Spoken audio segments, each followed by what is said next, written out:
I am still recovering from a cold, so my voice is still a little bit crackly. Please pardon that. I'm super sorry. Today I wanted to sit down though and just talk to you guys because anytime in life that I'm having a bad day or I'm just not super happy, anytime that I just get to sit down and talk to you guys, my actual family, about things that I think are interesting or weird or creepy, it's a great day. It makes it all so much better, okay? So today I'm going to be actually talking about why I am never going to play with a Ouija board again. And this is because on my video where I talked about how I bought this vintage Ouija board from Uncommon Objects in Austin, Texas, which if you are like a watcher of Graveyard Girl, or if you ever watch like any people who go to Texas or Austin at all, you'll probably hear about Uncommon Objects. It's literally the best vintage store in the world. Check out my video if you want to know more about the board and how I found it and all of that good stuff. When I go through the comments of that video though, so many people are like, no, please play the Ouija board. Please like do a session on it, film it, record it. It would be so fun. It would be so creepy. But the thing is, the reason that I bought this Ouija board was not to play it. It was actually just because I like the look and the aesthetic of Ouija boards. I've always wanted to have one in my house, and this one just has so much like history behind it or whatever. It's also super scratched up and really creepy. But at the end of the day, I don't think that it's safe to play with a Ouija board, and there are a couple of reasons why. One is because I have already played with a Ouija board before, and as a result of that, my roommate, my former roommate, literally I think either went crazy or got possessed. I personally believe she was possessed. Like, I can never know the truth, but everything about it, like she had a nosebleed in the middle of a conversation where she was basically telling me she didn't remember anything. It was so weird and so creepy. And if you guys want to check out that video, I'll link it down below. But that is not the only reason why I never want to play with one again, although having a pretty scary experience with one is reason enough in my opinion. No, the reason I never want to play with a Ouija board again, the reason I will never play with a Ouija board again,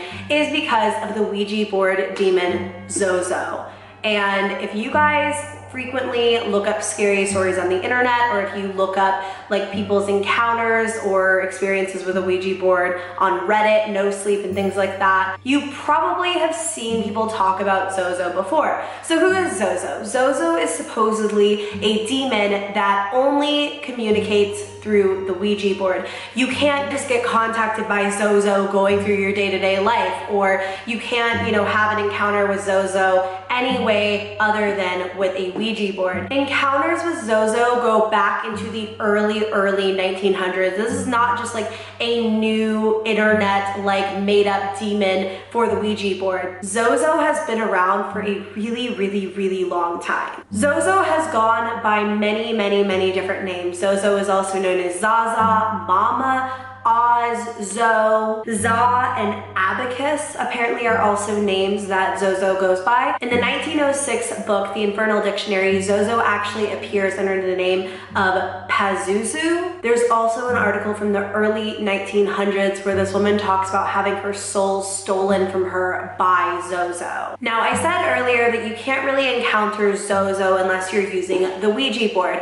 I guess that's not entirely true, because you can encounter Zozo pretty much any time that you are purposefully going out to communicate with the spirit world. And I think it's kind of one of those things where like Zozo sees somebody, I don't know, trying to communicate with the spirit world, whether it's with a loved one or whether it's just out of pure curiosity, like trying to talk to ghosts, doing an EVP session, things like that. Zozo often makes himself known. Now, the Ouija board lies all of the time. I've heard stories before where someone thought that they were talking to one person, but it turns out it was like a completely different entity, a completely different ghost, whatever. And I think I may have been talking to Zozo, and I'm gonna get into it. But here are just a few signs that will let you know that Zozo is present.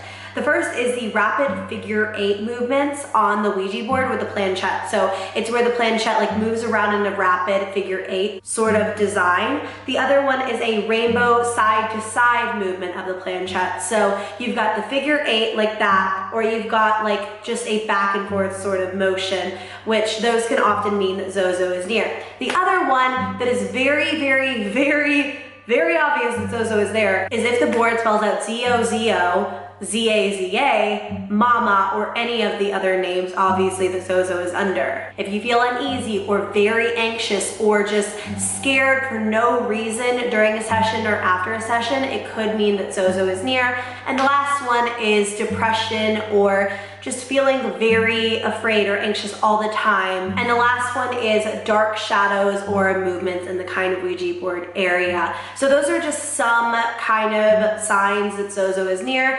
The reason that I think that I may have had an encounter with this demon is if you go back and you watch my original Ouija board video, I talk about how the Ouija board kept spelling out the same thing over and over and over and over and over again.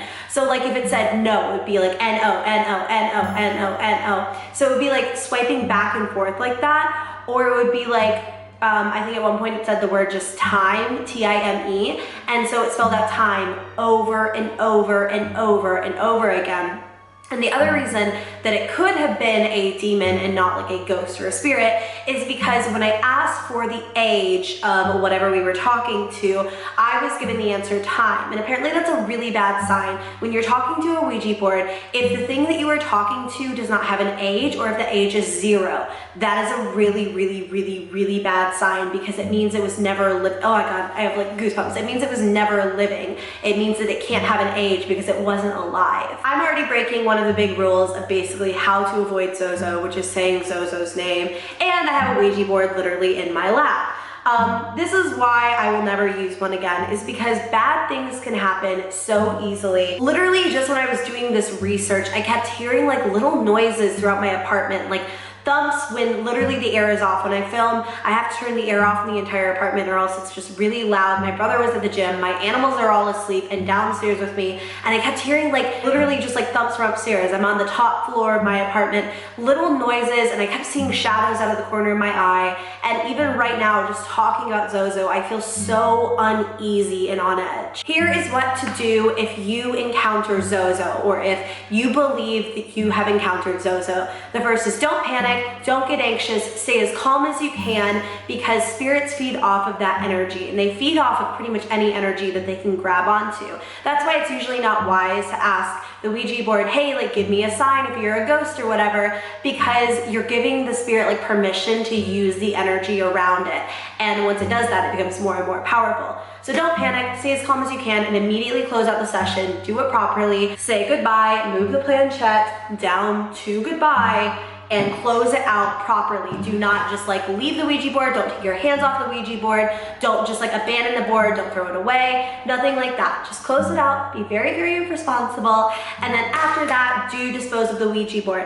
I don't think it's smart to throw a Ouija board away. I think dispose of it as responsibly as you can. It's also not good to like break them or whatever. So yeah, just go ahead and like get rid of that Ouija board. I would recommend never doing it again just because like if you've encountered Zozo once, you may encounter him again. I was doing research and that was a huge one on a lot of the websites that I found was never use the same Ouija board that you heard from Zozo. Again, like never use that same one.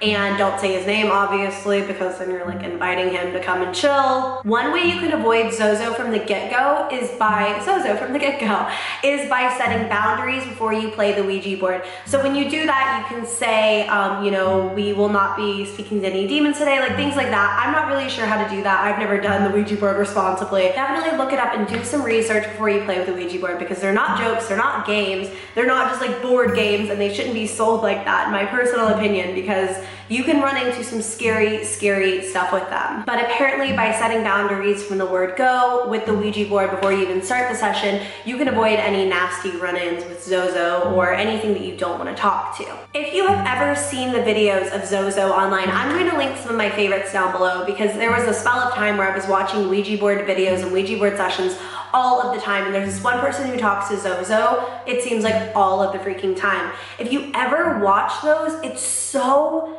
freaky to me, and it freaks me out even more because the way that the planchette would move, like earlier I was saying how it would move at a figure 8 or move back and forth really quickly, it's like someone is like doing it as fast as humanly possible, and it's almost unearthly. It's so freaky to watch people play the Ouija board and bump into Zozo. It's really, really, really scary, and it almost like when you watch videos of this thing, you just feel dark and like unsettled, like something feels so freaking wrong. Zozo is known for being violent, for making objects disappear, for causing really bad luck in people's lives. Like, people have had crazy, crazy, crazy experiences with this. And I can go into like so many stories. If you guys want me just to like tell stories about people's encounters with Zozo, the Ouija board demon, let me know and I'll do another video, kind of like a follow-up to this. I sort of just wanted to talk about why I will never personally play with the Ouija board again, how you can kind of see if Zozo is near, some things to look out for when you guys are playing the Ouija board, not necessarily even linked to Zozo, but just things to look out for. So one of those, of course, was the whole like, if something has no death date, that's a really bad sign, because once again, it means it was never alive. Another sort of sign is when you ask a spirit what its name is, or you ask, you know, who are you, and they give you a full name, like a first, middle, last name. It's literally like a trick so that the board kind of gains credibility with you, and so you think like, oh, this is like a real person, this isn't made up. Meanwhile, I guess it's just one of those things where it's supposed to be like more intimate, and it's literally just like a trick. Speaking of tricks, the next thing to look out for is when you ask something to make itself known, and I talked about this earlier, don't do that, because once you give something permission to use energy around you, it can like continue to do that, and it will just continue to mess everything up. So that is not a good thing to do. I definitely have done that in the past, but like, I know how exciting it might be when you experience something paranormal and it's so like concrete. Maybe you're using the Ouija board and literally talking to a spirit or whatever, but don't ask it for like a sign. Don't ask it, you know, to prove itself to you, because once it does that, it can use any energy, including yours. The final thing, and of course something that's very dark but very serious, is if the board spells out devil or Lucifer. Apparently Lucifer is the worst. Like, some spirits will spell out devil or Satan, like to try to scare you or whatever, but Lucifer is the devil's angel name. So by doing that, apparently it means that you're dealing with something very powerful. Those are just some warning signs and hopefully some things to look out for when you're playing the Ouija board, if you ever do decide to play it. That is why I will never personally play one again. So yeah, I hope you guys enjoyed this video. If you did, give it a thumbs up. Subscribe to my channel if you haven't already. I love you all so ridiculously much. It's not even funny. And yeah, thank you guys for hanging out with me today. I'm actually gonna go. I have a party to go to, which is why I'm like kind of dressed up. Love you guys, and I'll see you soon. Bye.